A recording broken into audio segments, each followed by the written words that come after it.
Hey everybody, Sean from Movie Assault here, and it's time once again for another movie review that you guys helped me pick.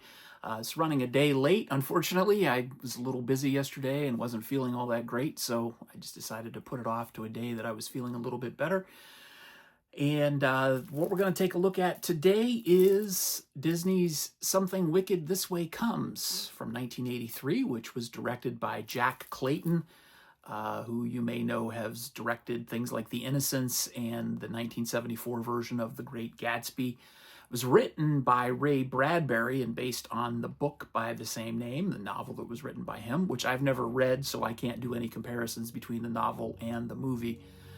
But this is a movie that I've been interested in seeing for quite a while. It came from that period of time where Disney seemed kind of preoccupied with changing their image, and they made a few darker movies. I have them actually here. The Black Hole and Watcher in the Woods came out around that time, and those were both PG-rated films that you see the Disney banner on, and you really wouldn't expect those types of movies from Disney. They're a little darker is the most concise way I can say it. They're more adult, I guess, is a better way to say it. And I don't know if those are the only movies that really originated from that period as far as Disney's concerned, but those are the ones that I always think about. I do remember reading about Something Wicked This Way Comes back in 1983-ish, 2-ish, something like that. I think it was Starlog magazine. And I was reading that the production rather, had gotten into some trouble and the movie had gotten delayed, and there was all sorts of speculation on whether it was going to come out or not. I guess there was some issue with the writer, Ray Bradbury's vision of what the movie should be and the director's vision of what the movie should be, and then Disney's version of what the movie should be. And so there were some reshoots, which you can tell in the movie because in a few scenes the kids actually look quite a bit older than they did the scene before. But whatever the case was, it fell off my radar. I never saw it until yesterday. The plot revolves around Greentown, Illinois, which I guess is a town that repeatedly comes up in Ray Bradbury's work. Again, I'm not that familiar with his work, so I'm not 100% sure on that.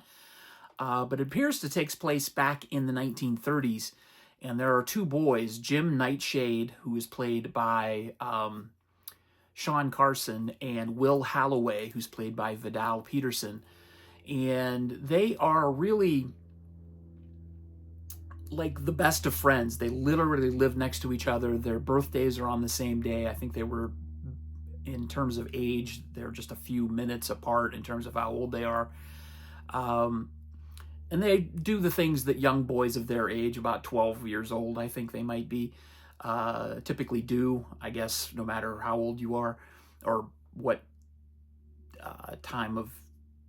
what generation it is. I guess back in the 1930s would be the same as today. The kids would be getting into trouble and doing boy things and, that kind of stuff. But they get really intrigued when this dark carnival comes to town. It's Mr. Dark's Pandemonium Carnival, I believe is what it's called. And it comes to town on a train overnight and pops up in a matter of minutes, which it doesn't seem to strike anybody as strange except for the boys. And they go investigate in the middle of the night. They look around the grounds and they think things seem a little weird. And then the next day when the townspeople go to this carnival, things start happening to them. Their wishes seem to be being granted, things that they regretted about their lives that they could change or didn't think they would be able to change. Now they can change. But it comes at a cost, and nobody sees this cost or this effect on the town more so than these two boys. And they try to convince the adults that something is happening, and of course nobody believes them. Charles Holloway, played by Jason Robards, is Will's father, and he starts to take an interest in what's happening, and he starts to believe the boys, and one thing leads to another, and that's the movie. I won't get into, all the details or whatever. But it's a pretty dark film for a Disney film, for if you're looking for a movie that literally has the Disney logo on it. Now Disney has other studios where they can put out more adult content, but they didn't do that back then. So this film, which deals with themes of death and regret and greed, those aren't exactly synonymous with the Disney brand. So I can only imagine parents taking their kids to see this movie and then being super confused or super shocked about what they see on screen or what's happening. It's not a terribly shocking or scary movie. It is a fantasy horror movie, and it is PG rated. But if you're going in expecting Bambi, you're going to be kind of upset when you see, slight gore effects and a severed head, for example. But for me, I think this movie is refreshingly dark for Disney. I think it is, within the context of the sort of grandiose storyline of this dark carnival coming in and heralding all these changes to the small town, it works kind of well. The dialogue is very odd. It's almost, I don't want to say Shakespearean, but it's in that vein. It's sort of not natural conversations that people would have with each other, and it's a little stilted. And I think the message of this movie would go over kids' heads. As an adult seeing this for the first time, I thought, wow, this is a very adult movie. But if I would have seen this when I was 12, I would have thought, wow, this is a really talky, boring, strange, weird movie. And I don't think I would have gotten what the movie was trying to say. The performances in this are pretty good.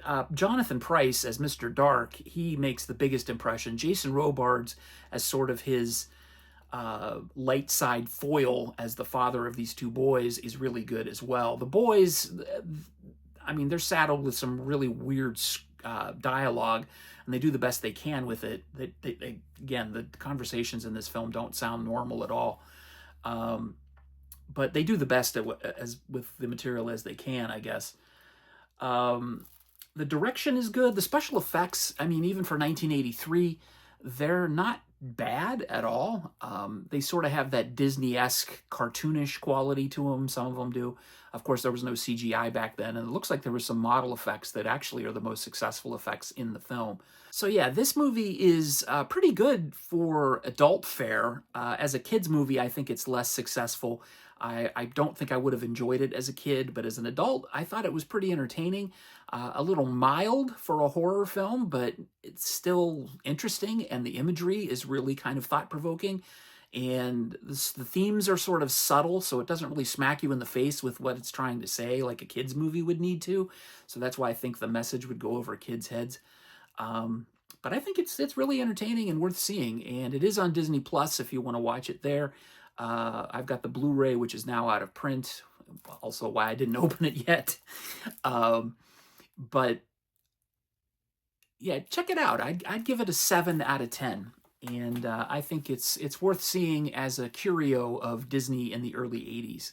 So there you go. That's my review of Something Wicked This Way Comes from 1983. As always, thank you for making it to the end of the video. I appreciate your attention span. And we'll have another review up, hopefully on Sunday next week, rather than Monday like this week. But the poll is up. You can vote on the next movie right now on Movie Assault, the Movie Assault YouTube channel, which is what you're watching right now.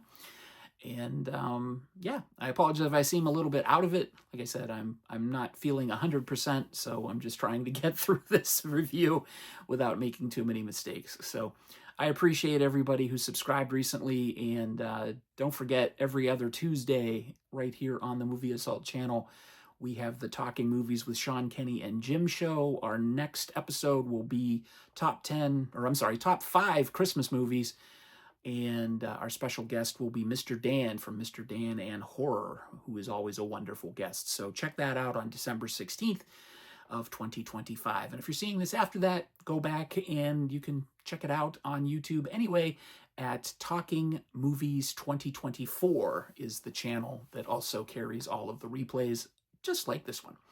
So I'm done rambling. Everybody take it easy, and we'll see you later. Bye.